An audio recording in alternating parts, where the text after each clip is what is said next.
समीर मेघे साहेब किती खोटं बोलानो.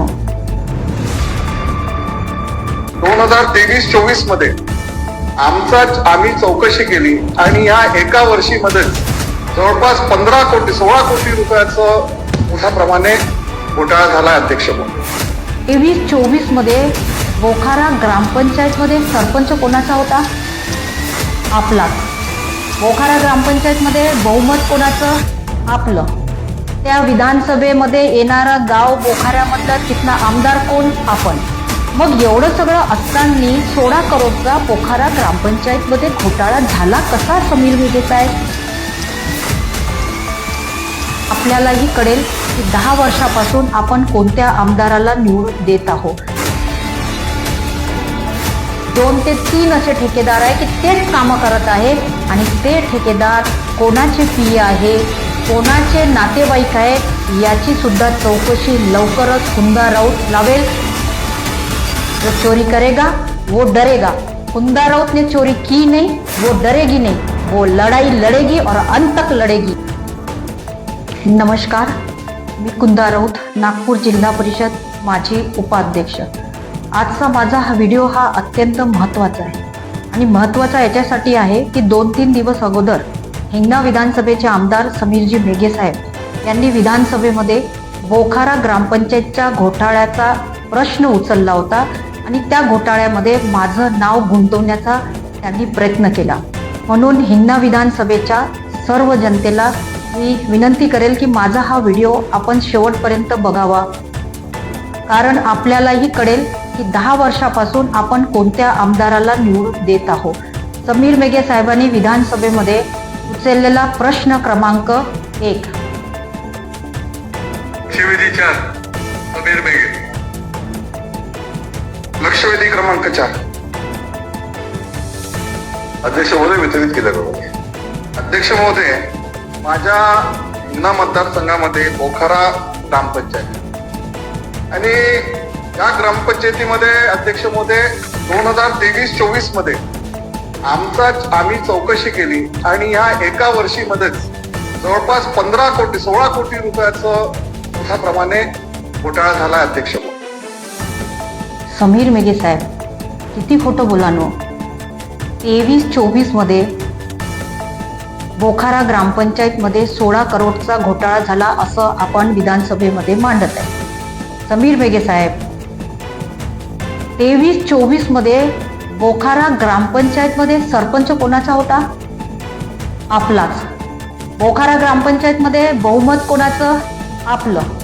त्या विधानसभेमध्ये येणारा गाव बोखाऱ्यामधला तिथला आमदार कोण? आपण. मग एवढं सगळं असताना 16 करोडचा बोखारा ग्रामपंचायतमध्ये घोटाळा झाला कसा समीर मेघे साहेब? हा माझा एक पहिला प्रश्न. दुसरा प्रश्न की मिटी सॉफ्टवेअर कंपनी जी आहे कर आकारणीची, त्या कंपनीचं 19/5/2023 ला 7,73,364 हे बिल मिटी सॉफ्टवेअर कंपनीचं आपल्या सरपंच आणि ग्रामपंचायतनी कुठल्याही ठरावात न घेता हे बिल एवढा मोठा घोटाळा होत असताना काढलं कसं? हा माझा दुसरा प्रश्न. तिसरा प्रश्न की आपण असं म्हणत आहात की हा घोटाळा तुम्ही बाहेर काढला. मेघे साहेब, तुम्ही बाहेर नाही काढला. कुंदा राऊत नागपूर जिल्हा परिषदची उपाध्यक्ष असताना बोखारा गावातील काही ग्रामस्थ 2024 ला माझ्याकडे आले आणि त्यांनी मला सांगितलं की बोखारा ग्रामपंचायतमध्ये विविध प्रकारचे कोट्यावधीचा घोटाळा आणि भ्रष्टाचार ग्रामपंचायत करत आहे आणि मॅडम जिल्हा परिषदच्या माध्यमातून याची चौकशी लावा. आणि मी 2024 ला जून महिन्यात जिल्हा परिषदच्या स्थायी समितीमध्ये हा विषय मांडला आणि त्या सभेमध्ये विद्यमान जिल्हा परिषदच्या अध्यक्षा यांनी उच्चस्तरीय 3 अधिकाऱ्यांची कमिटी नेमून बोखारा ग्रामपंचायतची चौकशी बसवली. तुमचे ग्रामपंचायत असल्यामुळे या चौकशीत आपण आणि ग्रामपंचायतनी बरेचसे अडथळे निर्माण केले आणि 1 वेळा नाही, 2 वेळा नाही, 3 वेळा जिल्हा परिषदनी या घोटाळ्याची चौकशी 2024 ला केली आणि त्यामध्ये तथ्य हे आढळलं की आपली ग्रामपंचायत पोखारा यांनी कोट्यावधीचा घोटाळा केला. त्यामध्ये 3 ग्रामसेवक हे दोषी आढळले. त्यामधला 1 ग्रामसेवक हा निलंबित सुद्धा झाला होता. आणि आपण 23-24चा घोटाळा आता 25 मध्ये विधानसभेमध्ये मांडत आहात. आतापर्यंत मेघे साहेब तुम्ही आणि तुमची ग्रामपंचायत झोपले होते का? हा माझा एक प्रश्न आहे. आता समीर मेघे साहेबांनी विधानसभेमध्ये मांडलेला प्रश्न क्रमांक 2. अध्यक्ष महोदय, वेगवेगळ्या माध्यमातून जो ग्रामपंचायतला फंड भेटतो त्याचं ऑनलाईन टेंडर करण्यात आलं. अध्यक्ष महोदय सगळीकडे होते, पण असा कुठला नियम आहे मंत्री महोदय की त्याचं त्याच कामाचं ऑफलाईन सुद्धा टेंडर त्यांनी केलं आणि त्या ऑफलाईन टेंडर मध्ये जो ऑनलाईन मध्ये जो L2 आला होता त्याला काम त्याच रेटने दिलं त्या L2 मध्ये तो ऑनलाईन मध्ये आला होता. अध्यक्ष, आणि जेव्हा याची आम्ही कंप्लेंट केली 2023-24 मध्ये, तर त्या सचिवांनी त्याच्या बयानामध्ये आहे, बयान पण माझ्यापर्यंत आहे अध्यक्ष मध्ये, मी आपल्याला देतो अध्यक्ष. आणि त्या बयानामध्ये त्यांनी स्पष्ट केलं की तत्कालीन उपाध्यक्ष कुंदाताई राऊतच्या प्रेशर मध्ये हे आम्ही केलं. अध्यक्ष महोदय, एवढा गंभीर आरोप आहे अध्यक्ष महोदय, आपण समजून घेतलं पाहिजे. समीर मेघे साहेब, मला ना तुमच्या बुद्धीची क्यू येत आहे. तुम्ही म्हणत आहात की ऑनलाईन टेंडर केलं आणि ऑनलाईन केल्यावर L2 आला आणि L2 ला ऑफलाईन टेंडर करून L2 ला ऑफलाईनच्या दराने काम दिलं. मेघे साहेब, एक तर तुम्हाला ग्रामपंचायतच्या कामकाजाचं नॉलेज नसेल, नाही तर मग आपली मानसिक स्थिती बरोबर नसेल. मेघे साहेब, ऑनलाईन टेंडर करत असते ना, त्याच्यामध्ये L1, L2, L3 असं बोखारा ग्रामपंचायतच्या ऑनलाईन टेंडरमध्ये आलं होतं. आणि त्याच्यामध्ये L2 ला नाही, तुम्ही जे L2 सांगत आहे ना, L2 ला नाही, L1 ला आपल्या ग्रामपंचायतनी L1 ला त्याचं नाव आहे त्या ठेकेदाराचं राहुल डाकोळे याला ऑनलाईन टेंडर दिलं. त्याचे कमी दर होते आणि त्याच कामाचं आपल्या सरपंचांनी आपलं बहुमत असताना ग्रामपंचायतमध्ये ऑफलाईन टेंडर दुसऱ्या ठेकेदाराच्या नावाने केलं आहे. आणि त्याला 40-50 लाखाचा तर मला आकडा माहित नाही कितीचा आहे, पण त्याला त्या कामासाठी ऑफलाईन टेंडर केलं आणि त्याचे जे वाढीव दर होते त्या वाढीव दरांनी हा जो L1चा राहुल डाकोळे नावाचा ठेकेदार आहे त्यांचे एक्सेस बिलं, करोडो रुपयाचे बिलं तुमच्या सरपंच आणि ग्रामपंचायतनी काढून दिले. हेच मी मागच्या 1 वर्षापासून जिल्हा परिषदच्या माध्यमातून ओरडू सांगत आहे की ऑनलाईन L1 ला गेलेला टेंडर ऑफलाईनच्या दराने त्याचे बिलं कसे काढले आणि याची चौकशी मी बसवली होती. आणि त्या चौकशीची फाईल हे बघा, मी ह्या चौकशीची फाईल इथे आहे. याच्यामध्ये एक गोष्टीचा आपल्या ग्रामपंचायतच्या सरपंच आणि सदस्यांनी केलेल्या घोटाळ्याची कुंडली इथे आहे.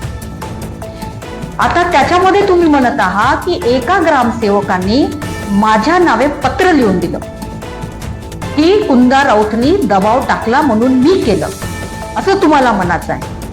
बरं ठीक आहे, ग्रामसेवकाने माझ्या दबावात केलं असं तुम्हाला म्हणायचं आहे.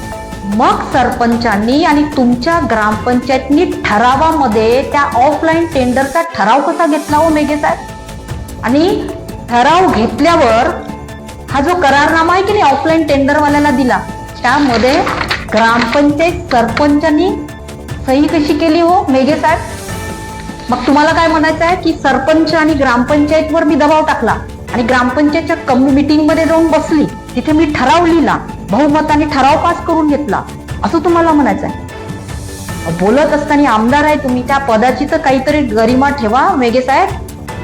हा घोटाळा कुंदा राऊतनी काढलेला आहे आणि त्यामध्ये झालेले 3 दोषी आढळले होते ना ग्रामसेवक. तिच्यातला जो रिटायर झालेला ग्रामसेवक त्याला तुम्ही पकडलं, त्याच्याकडून माझ्या विरोधात एक पत्र लिहून घेतलं आणि त्याला म्हटलं तुम्ही की तुझ्यावर कुठलीही कारवाई होऊ देणार नाही, तुझं तसाही रिटायर झालेला आहे, असं पत्र लिहून दे. आणि त्यांनी तसं पत्र माझ्या विरोधात लिहून दिलेलं आहे.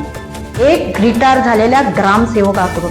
आणि तुम्हाला असं म्हणायचं आहे की तुमची ग्रामपंचायत असताना मी दबाव टाकला. अहो मेघे साहेब, मी जिल्हा परिषदची उपाध्यक्ष असताना माझ्याकडे बांधकाम विभाग होतं आणि त्या बांधकाम विभागामध्ये माझ्या 2.25 वर्षाच्या कार्यकाळामध्ये करोडो रुपयाचा निधी ह्या विकास कामासाठी आला. तर मी बांधकाम विभागामध्ये असताना, जिल्हा परिषदमध्ये असताना कुठल्याही अधिकाऱ्यावर ठेकेदारासाठी कामासाठी दबाव टाकला नाही. माझ्या जिल्हा परिषदमध्ये येणाऱ्या प्रत्येक ग्रामपंचायतला मी जिल्हा परिषदच्या माध्यमातून 3-3, 4-4 करोड रुपये विकास कामासाठी दिले. त्यामध्ये तुमची पण ग्रामपंचायत बीजेपीची पण आहे. जाऊन विचारून घ्या तुमच्या सरपंचाला. मी त्या ग्रामपंचायतला दबाव टाकला नाही कामासाठी. आणि स्पेशल बोखारा ग्रामपंचायत तुमची असताना मी दबाव टाकेल असं तुम्हाला म्हणायचं आहे. मेघे साहेब, मी शेतकरी श्यामदेव राऊत यांची मुलगी आहे आणि शेतकऱ्यांचं रक्त माझ्या अंगामध्ये आहे. माझे वडील राजकारणात पण होते. हे पूर्ण नागपूर जिल्हा आणि हिंगणा विधानसभेच्या जनतेला माहीत आहे. माझ्या वडिलांनी राजकारण पैसा कमवण्यासाठी आणि सत्ता भोगवण्यासाठी हे मला असे संस्कार नाही दिले. सत्ता, पैसा, पार्टी बदलवणे हे सगळे तुमचं काम आहे, कुंदा राऊतचं नाही आहे. आणि या घोटाळ्यामध्ये हे सगळे कारनामे बाहेर काढल्यानंतर जे एक्सेस पैसे राहुल डाकोडे L1च्या ठेकेदाराला गेला की नाही मेघे साहेब, त्याची रिकव्हरी, जो तुमच्या ग्रामपंचायतचं प्रेम होतं त्या L1च्या राहुल डाकोडेवर, त्याची रिकव्हरी, हे आहे CO मॅडमचं पत्र की रिकव्हरी करा 1 वर्षा अगोदरचं. आणि हे रिकव्हरीचं पत्र ग्रामपंचायतला गेल्यावर तुम्ही दाबून ठेवलं, तुम्ही रिकव्हरी होऊ दिली नाही, माझा कार्यकाळ संपू दिला.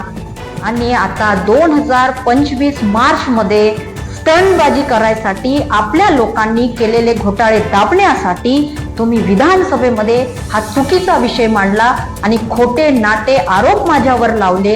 हे विधानसभेच्या अध्यक्षांची तुम्ही दिशाभूल केली, इथे मंत्र्यांची दिशाभूल केलेली आहे. तुम्ही घोटाळे नाही काढले, कुंदा राऊतनी घोटाळे काढले. आणि या 1 वर्षाच्या बोखारा ग्रामपंचायतच्या घोटाळ्याची लढाई लढत असताना 2025 मध्ये जर या प्रकरणाला, तुम्ही दाबलेल्या प्रकरणाला जर कोणी जिवंत केलं असेल तर या जिल्ह्याचे पालकमंत्री चंद्रशेखरजी बावनकुळे साहेब यांनी 2025ला हे प्रकरण जिवंत केलं. तुम्ही नाही मेघे साहेब, तुम्ही तर दाबण्याचा प्रयत्न केला हो. आणि तुम्ही जे पेनड्राईव्ह दाखवताय ना, ते पेनड्राईव्ह मध्ये ग्रामपंचायतच्या कर्मचाऱ्याचा संवाद हा आहे. पण असली पेनड्राईव्ह माझ्याकडे आहे, जो तुम्ही हे जे वसुली करण्याचं पत्र CO मॅडमनी दिलं होतं ना रिकव्हरी करण्याचं, हे दाबण्यासाठी तुम्ही स्पेशल ग्रामसेवक बोखारा ग्रामपंचायत मध्ये ट्रान्सफर करून घेतला सावनेर तालुक्यामधून. आणि त्या ग्रामसेवकांनी मार्च 2025ला 2 करोड रुपयाचं पुन्हा या L1चा ठेकेदार राहुल डाकोडे यांचं बिल काढलं, कुठलीही रिकव्हरी न करता. आणि ह्या ग्रामसेवक बोलत असताना की पैसे घ्या आणि हे बिल काढा, याचा संवाद, हे जे पेनड्राईव्ह आहे माझ्याकडे, हे याच्यामध्ये आहे. हे मी जिल्हा परिषदच्या COना आणि नागपूर पंचायत समितीच्या BDOला पण दिलेलं आहे. आणि तुम्ही म्हणता घोटाळ्यामध्ये दबाव टाकून कुंदा राऊतनी केलं. मग एवढ्या दिवसापासून घोटाळे होत होते, ते 1 वर्षापासून तुम्ही या घोटाळ्यावर पण बोलले नाही व मेघे साहेब, सुद्धा बोलले नाही. कुंदा राऊतनी हे सगळे घोटाळे बाहेर काढले तर वर्तमानपत्रात, हर महिन्याच्या वर्तमानपत्रात आणि इलेक्ट्रॉनिक मीडियामध्ये यायचं. तुमचं कुठं एखाद्या याच्यामध्ये आलं? तुम्ही एखादी मीटिंग या 1 वर्षामध्ये घेतली?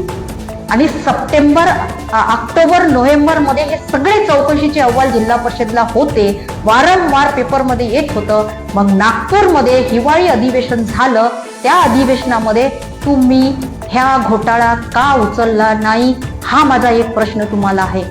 तुम्हाला वाटलं की कुंदा राऊतचा कार्यकाळ संपला आणि तुम्ही स्टंटबाजी कराल आणि हिला फसवण्याचा प्रयत्न कराल. तुम्ही किती फसवण्याचा प्रयत्न केला तर तुमच्या लोकांनी केलेल्या घोटाळ्याची ही जी कुंडली आहे, मी उपाध्यक्ष असताना ही फाईल माझ्याकडे मी अगोदरच आणून ठेवलेली होती. मला माहित होतं तुमची स्टंटबाजी काय राहणार आहे. माझ्यावर षडयंत्राचं करण्याचा प्रयत्न करून तुम्ही जर माझी आवाज दाबवण्याचा प्रयत्न करत असाल ना मेघे साहेब, तुम्हाला असं वाटत असेल की कुंदा राऊतचं नाव विधानसभेमध्ये घेतलं तर ती शांत बसेल. नाही, कुंदा राऊत शांत नाही बसणार. कुंदा राऊत जनतेच्या या घोटाळेबाज करणाऱ्या ग्रामपंचायती असो की लोकांवर होणाऱ्या अन्याय अत्याचार असो, याची लढाई कुंदा राऊत सतत लढत राहील. त्याकरिता कुंदा राऊतला पदाची आवश्यकता नाही, पदाची सत्तेची आवश्यकता हे तुम्हाला आहे मेघे साहेब. जो चोरी करेगा वो डरेगा. कुंदा राऊत ने चोरी की नहीं, वो डरेगी नहीं, वो लढाई लढेगी और अंत तक लढेगी. आणि आता आर्थिक गुन्हे शाखेकडे हे प्रकरण गेलेलं आहे. मी या माध्यमातून आर्थिक गुन्हे शाखेला विनंती करेल, मी पत्र पण लिहिणार की जिल्हा परिषदने विविध घोटाळे बोखाऱ्याचे काढलेले आहे, त्या घोटाळ्याची फाईल नागपूर जिल्हा परिषदच्या सीओ कडून आपण घ्यावं आणि त्यामध्ये ज्या ज्या लोकांनी घोटाळे काढले, बिना ठरावानी पैसे खोटे बिल लावून पैसे काढले, जनतेचा पैसा खाल्ला करोडो रुपयाचा, त्यांच्यावर सगळ्यावर 420चा गुन्हा दाखल व्हायला पाहिजे त्यांच्यावर आणि त्यांच्याकडून वसुली व्हायला पाहिजे.